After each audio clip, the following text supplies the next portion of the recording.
쉽고 알찬 뉴스 패키지 지금 바로 배달합니다. 직송 뉴스. 네, 월요일 뉴스파다 직송 뉴스부터 출발하겠습니다. 조아라 변호사, 백종원 리포터, 백조 커플 함께하겠습니다. 안녕하세요. 네, 안녕하세요. 네, 반갑습니다. 자, 백종원 리포터 바로 첫 번째 키워드부터 알려주시죠. 네, 오늘 첫 번째 키워드는 나이팅게일의 눈물입니다. 지난달 28일 간호법이 국회 본회의를 통과했습니다. 이 간호법은 지난해 21대 국회에서도 통과가 됐다가 윤석열 대통령이 거부권을 행사하면서 폐기됐는데요. 네. 사실은 그보다 훨씬 오래전부터 논의는 있었습니다. 지난 2005년부터 논의가 시작이 됐는데 번번이 국회 문턱을 넘기지 못했고요. 이번에 무려 19년 만에 간호법이 통과가 된 겁니다. 그렇다 보니까 지난주 뉴스를 통해서 많이들 보셨을 겁니다. 이 국회 본회의장 방청석에서 전현직 간호사들이 감격의 눈물을 흘렸습니다. 예, 간호 측에서는 한 20년 동안 기다려왔던 사안이군요. 그런데 이런 법안 통과, 국회 통과했다라고 뉴스 나오지만 매번 나오는 게 그러면 또 거부권, 제6권 따르지 않을까 생각하실 텐데 21대 때와 지금 이번 22대 차이를 보면 간호법 내용 비슷한데 여야 합의로 통과됐다는 점이 있겠고요. 네. 그리고 정부조차도 1년여 전 때와 비교했을 때는 기류가 다르다 이런 해석이 나오고 있더라고요. 네, 뭐 지금까지 의정 갈등이 계속해서 이어져 오고 있잖아요. 예. 이 전공의들이 현장을 이탈하면서 의료 현장에서 간호사들의 역할이 중요해졌기 때문으로 분석되고 있습니다. 이 간호법 통과를 두고 현재 대한간호사협회 측에서는 성명을 통해서 입장을 전했습니다. 19년 만에 이뤄진 매우 뜻깊고 역사적인 사건이라고 평가를 했습니다. 네, 잘 모르는 분들은 백주연 리포터의 설명과 앞서 화면에 나왔었던 그 간호사분들의 눈물을 보면은 간호사들에게는 좋은 법안이 통과됐구나 하실 것 같은데 네. 좀 핵심을 짚어주시죠. 어떤 건지. 가장 중요한 내용은 이제 우리가 PA 간호사에 대한 얘기를 안 할 수가 없을 것 같습니다. 예. PA 간호사는 진료 지원 간호사들을 말하는 거거든요. 기존에는 이제 외래나 병동이나 중환자실 그리고 환자들에게 수술 동의 받는 거 이런 부분들 이 PA 간호사들이 많이 했습니다. 예. 그런데 법적 자격이나 지위가 법의 테두리 안에 있지 않았습니다. 그 업무 범위가 어떻게 되는지에 대한 구체적인 규정도 없었고요. 의료법 안에서 조금 그 합법과 불법의 영역에 있었다고 보시면 될 것 같습니다. 그래서 그 PA 간호사들이 하고 있는 노동의 양은 굉장히 많지만 그림자 노동이다 이렇게 지금 지칭을 해왔었고요. 그림자 노동. 네. 그런데 간호법은 이제 그런 PA 간호사들을 합법화, 그 합법의 영역으로 불러들인 겁니다. 그래서 간호사 업무의 독립성과 권리를 좀 강화시키고요. PA 간호사들에 대한 법적 지위도 명확하게 했습니다. 의료 사고나 이런 부분들이 일어날 수 있지 않겠습니까? 그런 상황에서도 PA 간호사들이 어느 정도로 책임을 져야 되는지 이런 부분들도 향후에 좀 구체화될 것으로 보입니다. 네, 백주연 리포터가 이런 PA 간호사 포함해서 이 간호 측의 목소리를 담아온 것 같더라고요. 네, 앞서도 말씀을 하신 것처럼 이렇게 그동안에는 합법과 불법 사이에서 전공의 공백을 좀 메워왔습니다. 이 규정에는 없었지만 묵인되는 분위기로 관행처럼 이어져 오다가 이번에 법의 테두리 안으로 들어오게 된 거고요. 이 PA 간호사가 전국에 16,000여 명 정도로 추정이 되고 있습니다. 이 자세한 내용 전국보건의료노조 오선영 정책국장의 얘기 들어보시죠. 전공의들에게 비인기과였던 곳에 PA 간호사가 이제 생겨나기 시작했는데 2016년에 전공의법이라고 전공의 근무 시간 이제 80시간으로 제한하는 법이 통과되면서 PA 간호사가 기하급수적으로 증가하게 되거든요. 지금은 이제 거의 뭐 전체 과에 PA 간호사가 있다고 보시면 될 것 같습니다. PA 간호사들이 하는 업무는 환자가 입원했을 때 의사 아이디와 비밀번호로 접속을 해서 뭐 환자 처방도 내고 합병증이 있는 부분이나 상처 부위에 소독도 하고 수술에 들어가면 뭐 봉합도 하고 이런 기본 의사 업무들을 다 PA 간호사들이 했다라고 보면 돼요. 의사가 없는 공휴일이나 아니면 명절이나 밤 시간대 의사 대신 또 업무를 대행하기도 했거든요. 네, 말씀에 따르면 PA 간호사는 계속해서 증가를 해왔고 이분들의 업무도 늘어왔다 이렇게 해석이 되고 이제는 관행적으로가 아니라 법의 테두리 안에서 이 일을 할 수 있다. 저는 이렇게 들렸거든요. 그런데 정식 법안이 나온 건 아니다 이런 얘기가 있던데 이건 무슨 얘기입니까? 지금 좀 갈등이 있는 상황에서 어떻게 보면은 시간이 좀 여유롭지는 않았습니다. 예. 근데 가장 논란이 되는 게 PA 간호사들의 업무 범위 부분이거든요. 그러니까 업무 범위가 지금 구체화되진 않았습니다. 그래요. 그래서 세부 사항은 우선 보건복지부 시행령에 명시하기로 정하고 있는 상황이고요. 업무 범위에 대한 논란이 지금 많은 만큼 하위 법령으로 구체적 내용을 정하는 과정에서도 사실 계속 잡음이나 어려움은 있을 것으로 보여지고 있고요. 예. 무엇보다 구체적인 정함 없이 간호사법이 통과된 후에 시행령으로 정하도록 하기 때문에 현장에서 좀 혼란이 가중되지 않을까 하는 우려의 목소리가 큽니다. 네, 조아라 변호사님 말씀이면 이 간호법이 국회를 통과했지만 여전히 부실한 측면도 있고 네. 한계도 어느 정도 예상이 되는데 모두가 의료 현장에서 이 간호법 통과에 대해서 박수를 보내는 것도 지금 아닌 것 같습니다. 네, 특히 의사 단체가 반대가 심한데요. 네. 이 대한의사협회는 간호사의 불법 진료가 성행하게 되면 국민의 생명을 위험에 빠뜨릴 수 있다면서 간호사의 불법 의료 행위 신고센터를 운영하겠다고 밝혔습니다. 특히 의료 생태계에 혼란을 줄 수 있다는 우려도 제기했는데요. 이 간호사 업무 범위가 확장되면 예를 들어서 임상병리사 같은 이 다른 의료 업무 영역까지도 침범할 수가 있다는 겁니다. 그리고 만약 의료 사고가 발생했을 때 법적 책임을 누가 질 것인지 이런 부분도 논란이고요. 지금 의정 갈등으로 전공의들이 현장을 많이 떠나 있는데 피해 간호사가 합법화가 되면 전공의들의 자리를 또 채우게 되고 또 그럼 전공의들이 복귀하기가 더 힘들어진다는 또 지적이 있습니다. 예, 한 기사를 찾아보니까 사직 전공의 측에서는 기장 대신 승무원에게 비행기를 맡겼다 이런 식으로 표현하기도 했더군요. 백준 리포터, 그러면 간호계 측에서 이런 시선에 대한 입장도 나왔습니까? 네, 대한간호협회에서는 이 간호사의 업무 범위를 전문적으로 체계적으로 구분하자는 것이다. 이 다른 영역을 빼앗으려는 의도가 없다고 입장을 밝혔는데요. 사실 이런 갈등의 근본 원인이 결국에는 이제 의료 인력 부족 때문이라는 지적도 나오고 있습니다. 예. 지난해 보건의료노조 조사에 따르면 우리나라 간호사 1명이 담당하는 환자 수가 상급 종합병원은 16.3명, 그리고 중소병원은 43.6명이라고 합니다. 다시 말해서 중소병원 같은 경우는 간호사 1명이 40명이 넘는 환자를 맡고 있다고 보시면 되겠습니다. 네, 지금의 의정 갈등 중심에는 의대 증원 문제가 있었고 네. 제 관련해서 이제 간호 얘기도 살펴보다 보니까 전국 간호대학교에서는 입학 지원을 그동안 늘려왔다고 하더라고요. 네. 그런데 의료계도 그렇고 뭐 간호계도 그렇고 둘 다 계속 인력이 문제네요. 참 이게 왜 그런지 물음표가 네. 생기게 되는데요. 실제로 지난 2019년부터 간호대 입학 정원을 700명씩 늘려왔고요. 내년에는 1000명을 더 늘리기로 했습니다. 그럼에도 현장에는 간호사가 부족한 이유, 바로 간호사 이직률이 높기 때문인데요. 우리나라 전체 노동자 이직률보다 간호사 이직률이 3배가 더 높다고 합니다. 아시다시피 그만큼 노동 강도가 세고요. 그리고 대우나 조건이 또 열악하고 현장을 떠나는 인력이 굉장히 많다고 합니다.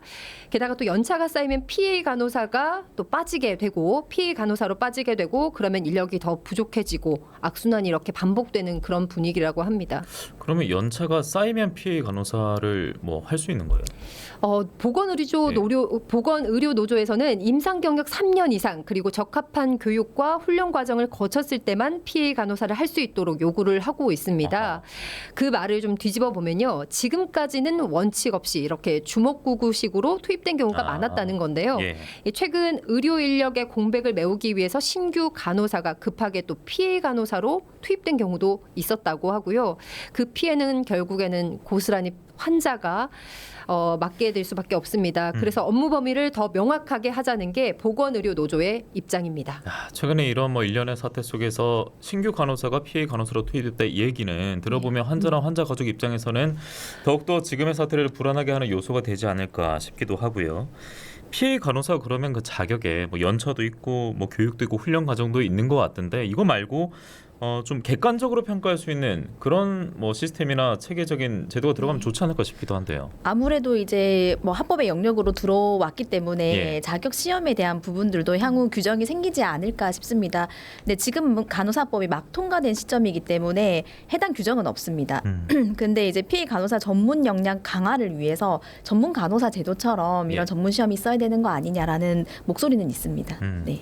그리고 앞서 그 간호법 통과두고 의협 쪽에서는 다른 목소리 냈잖아요. 근데 조무사들도 지금 비슷한 목소리 내고 있다고? 네, 맞습니다. 간호조무사 시험 그 응시 자격이 문제가 됐습니다. 지금 구체적으로 간호조무사가 될 수 있는 자격 조건이 어떻게 돼 있냐면 특성하고 관련 학과 졸업자, 간호 관련 학과 졸업자와 학원의 간호조무사 교습 과정 이수자로 되어 있습니다. 학력으로 따지자고 하면 고졸 출신들이 조무사 자격을 취득할 수 있는 겁니다.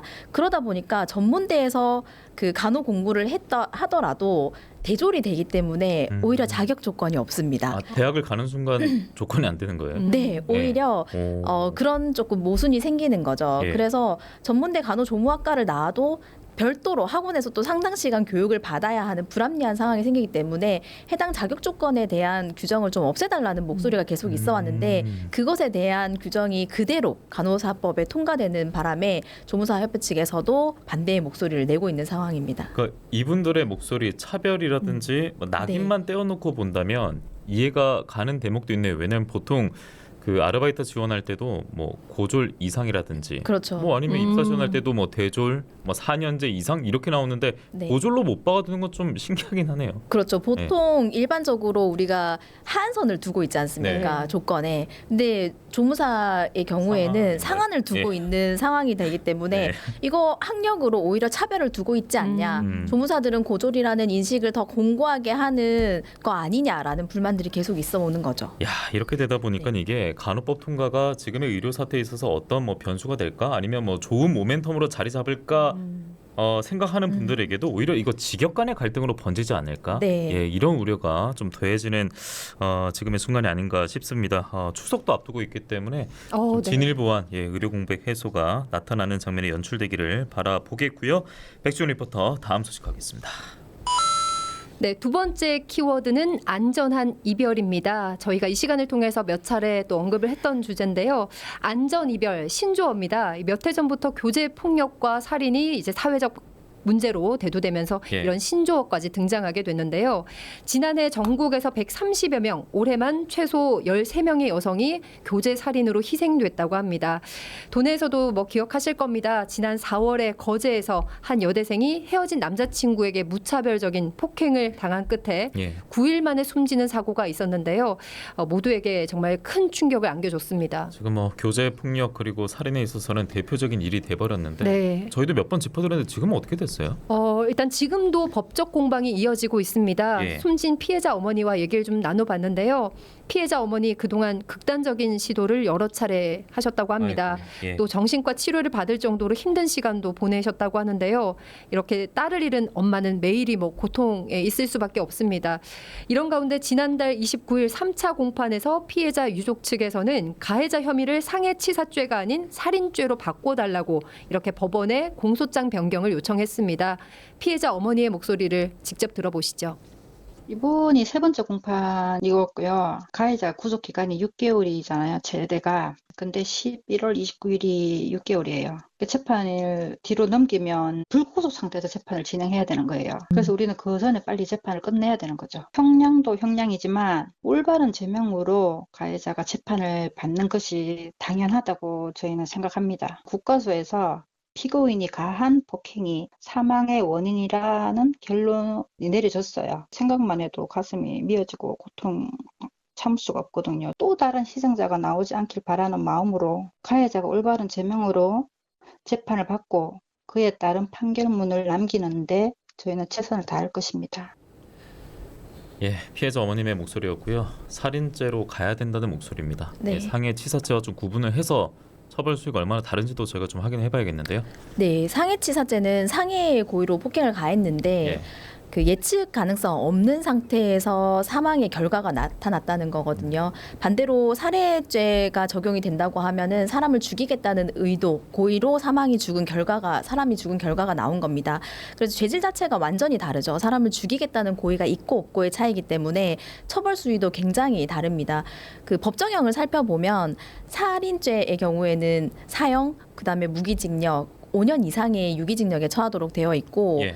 그리고 상해치사죄 같은 경우에는 3년 이상의 유기징역에 처하도록 되어 있습니다. 그래서 어떤 죄명으로 기소되는지의 차이가 피해자들 입장에서는 중요할 수밖에 없는 상황입니다. 그러면 어떻게든 이 피고의 살인죄 혐의가 더 이렇게 만들어지고 찾아내져야 될 텐데 네. 미필적 고의 이런 거를 두고 다툴 만한 지점들이 뭐 보입니까? 엿보일까요? 네, 지금 예. 피해자 그 어머니 잠깐 인터뷰가 나왔지만 그 생명과 직결되는 신체 부위인 얼굴과 머리를 뭐 한두 대 때린 게 아닙니다. 네. 30분이라는 장시간 동안 정말 그 죽음의 결과가 나타날 걸 예측 가능한 정도로 때렸다는 거거든요.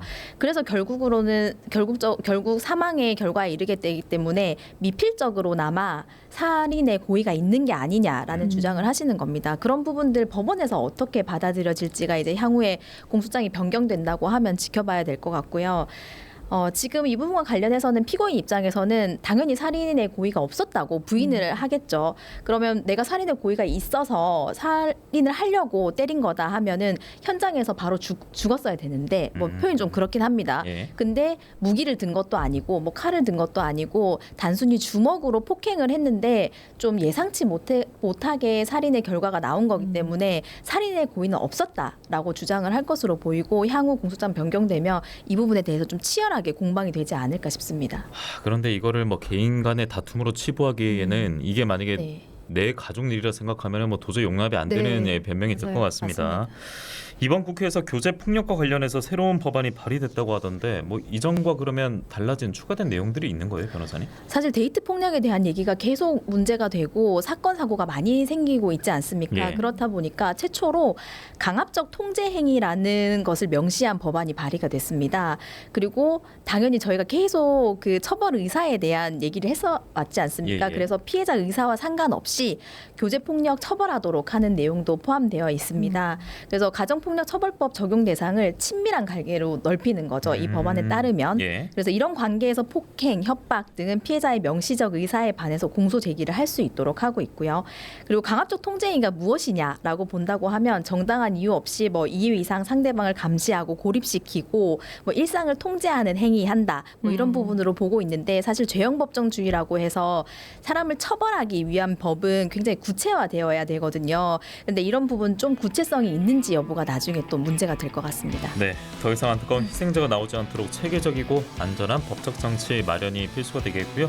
스토킹 관련법도 더 강화해야 됩니다. 이런 실시간 댓글도 나오고 있는 상황입니다.